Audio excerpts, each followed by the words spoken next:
Gjatë mbledhjes së grupit parlamentar të Partisë Demokratike, kryetari i Partisë Demokratike Sali Berisha komentoi zhvillimin e fundit rreth Erion Veliajt dhe seancës së tij në gjykatën kushtetuese. Berisha e cilësoi si një nga protestat më të shkëlqyera dhe më të rëndësishme të Partisë Socialiste për arrestimin e Veliajt. Kryedemokrati tha se Partia Demokratike ka mbështetur arrestimin e Veliajt, por theksoi se në rastin e tij janë shkelur procedurat ligjore të shtetit.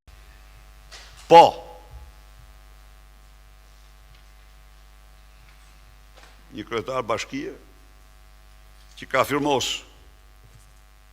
mbi një incinerator 130 milion euro dhe që si gjinet Namja Stishani. Dhe e dini ju, pse nuk është hetuar për te? Tani do të themi, s'do të bëj avokatin e askujt, por nuk është hetuar për te sepse është Edi Rama mbi firmën e tij. Kjo është e vërteta që ta dinë. Po të kemi parasysh procedurat ligjore të një vendi demokratik, ne nuk mund të themi se ato nuk u shkelen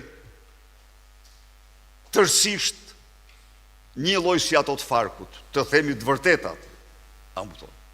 Ne e kemi mbështetur dhe mbështesim arrestimin e dënimin e tij e tjerë.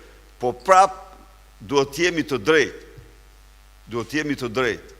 Më tej kreu i PD-s shtoi se Veliaj nuk është as i penduar as i pafajshëm, duke theksuar se procedurat ligjore në një vend demokratik janë themelore për të drejtat e njerëzit dhe shtetit ligjor.